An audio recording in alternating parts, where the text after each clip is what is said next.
Ya, Assalamualaikum warahmatullahi wabarakatuh. Bapak Ibu, bertemu kembali dengan saya Ardi M. Nur dalam tutorial online mata kuliah pengembangan SDM pada sesi yang keempat atau inisiasi yang keempat ini ya. Bapak Ibu, pada sesi yang keempat ini akan mempelajari tentang teori-teori pendukung PSDM. Bapak Ibu akan mempelajari tentang disiplin ilmu dalam PSDM, kemudian teori sistem sebagai dasar PSDM, kemudian teori psikologi dalam PSDM, yang keempat teori human capital dalam PSDM. Nah, teori sistem.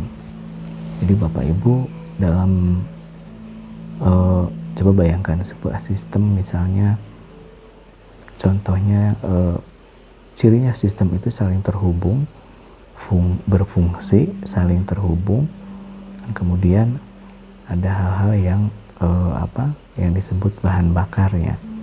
Contohnya tubuh kita saja ini di sebuah sistem gitu ya.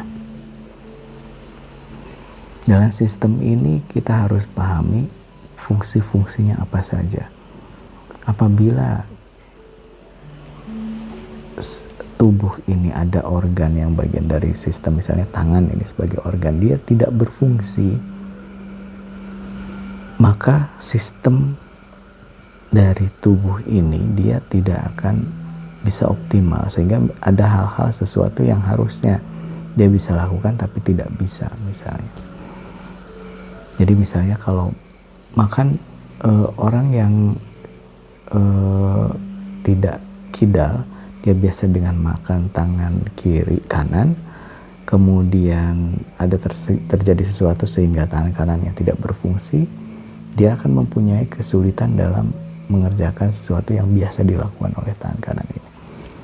Nah, itulah pentingnya mengetahui sistem yang terjadi dalam organisasi gitu. Makanya biasanya akan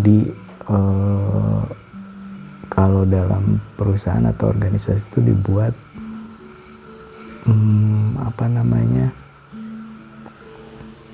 standar-standar, SOP-SOP yang berawal dari ya tadi itu visi misi, kemudian rencana kegiatan, kemudian berbicara juga tentang bisnis prosesnya.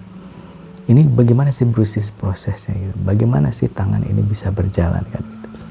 Bagaimana kaki ini bisa berfungsi dengan baik? Apa yang perlu dilakukan? Nah, itu dengan mempelajari sistem ini, sehingga kalau ada sesuatu hal yang kita anggap sebagai masalah dalam organisasi, coba cek dulu sistemnya. Ada tidak yang fungsinya tidak bekerja sehingga organisasi berjalan timpang? Kita lihat sistemnya. Nah, tentu sistem ini, dengan pendekatan sistem ini, maka dalam pengembangan SDM pun jangan-jangan yaitu tadi, karena ada ketimpangan dalam sistem itu perlu pengembangan, baik itu pengembangan, pelatihan atau pendidikan yang diperlukan oleh individu-individu atau pegawai-pegawai yang ada dalam perusahaan tersebut, sehingga dia bisa menjalankan fungsinya dengan baik. Pelajari sistem dulu. Atau mungkin misalnya ada fungsi dalam sistem tersebut yang belum terpenuhi. Apakah perlu mungkin nanti dalam pengembangan itu kita perlu membuat, dalam tanda petik mencetak gitu ya, mencetak orang-orang baru yang bisa mengerjakan fungsi tersebut, misalnya begitu ya, memungkinkan atau tidak. Jadi nanti dilihat terkait dengan manajemen SDM ke sananya, apakah ini hanya perlu pelatihan, pengembangan pendidikan, atau perlu rekrutmen baru, misalnya seperti itu ya. Nanti tentu akan berkaitan dengan jumlah SDM, jumlah keuangan, karena akan berbeda dengan memutar orang lama dengan mendatangkan orang baru ya. Akan ada beban lebih dari sebelumnya. Nah, kemudian teori tentang psikologi. kembali lagi di awal bahwa manusia terdiri atas 3 hal, jasad, jiwa, dan juga ruh. Atau kita sepakat bahwa manusia itu makhluk hidup, di dalamnya ada aspek psikologi. Ini nanti berkaitan dengan perilakunya dia seperti apa. Mungkin kalau Bapak Ibu sudah belajar tentang perilaku organisasi, ini akan berkaitan sekali ya.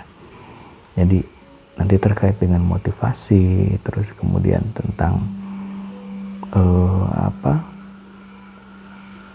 pengalaman hidup mungkin gitu ya.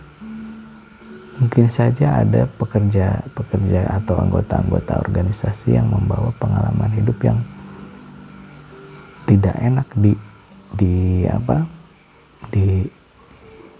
masa kecilnya mungkin, atau dalam keluarganya, sehingga itu akan berpengaruh terhadap misalnya kepada temperamen di dalam kehidupannya bekerja, sehingga mungkin misalnya jadi pemarah misalnya orang itu. Jadi hal-hal ini kan perlu diperhatikan juga gitu, pendekatan psikologi ini. Sehingga saat kita mengetahui tentang psikologi, maka itu pun bisa membantu tentang metode apa yang tepat dalam melakukan pengembangan pelatihan ataupun pendidikan ya. Kemudian teori human capital dalam PSDM. Nah, jadi sekarang itu daripada menambah orang baru, mending meningkatkan orang yang lama gitu. Jadi tentu saja ini tidak mengindahkan tentang beban kerja ya. Jadi manusia itu, SDM itu adalah capital. Capital itu tidak hanya tentang uang, tidak barang, tapi manusia pun sebagai capital atau modal ya, modal. Karena organisasi apapun, walaupun misalnya kita sekarang ada robot, ada apa dan lain sebagainya, ada hal-hal yang memang hanya bisa dikerjakan oleh manusia, sehingga perusahaan, manajer ataupun bidang sumber daya manusia harus memikirkan tentang hal tersebut, sehingga akhirnya orang tuh harus terus diimprove terus, sehingga nanti akan terkait dengan kejenuhan dalam bekerja dan lain sebagainya, sehingga orang tersebut bisa tetap bekerja dan juga meningkat kemampuannya. Begitu kira-kira. Saya ingatkan kemarin sudah ada tugas yang ke-1, Bapak Ibu sudah bagus-bagus kalau PSDM saya lihat, walaupun ada beberapa yang sepertinya masih belum optimal dalam mengerjakan tugas. Saya harapkan Bapak Ibu cobalah dalam mengerjakan tugas itu. Tentu yang tadi pernah saya sampaikan sebelumnya, memang dengan banyaknya itu belum tentu nyambung, tapi kita bisa lihat effort seseorang dari banyaknya tulisannya atau ketikannya ya. Kemudian coba utamakan dari modul dulu, baru cari tambahan-tambahan ke internet atau buku-buku yang lainnya. Kemudian gunakan bahasa sendiri mengelaborasinya, jelaskan juga, misalnya setelah teori baru dikerjakan ada bahasa kesimpulan, oke, bagus itu. Kesimpulannya begini, gunakan bahasa sendiri. Kemudian beri contoh-contoh yang kira-kira sesuai begitu. Itu ya. Jadi kalau bisa dalam mengerjakan tugas itu setiap soal itu ada sumber-sumbernya dicantumkan ya. Tuh, tapi sempat saya ada yang lihat, ada yang sumbernya banyak sekali tapi tulisannya sedikit. Ini tuh kenapa sumbernya banyak tapi tulisannya sedikit? Jadi segala sesuatu memang ada porsinya ya. Baik, terima kasih. Semoga Bapak Ibu berkenan. Wassalamualaikum warahmatullahi wabarakatuh.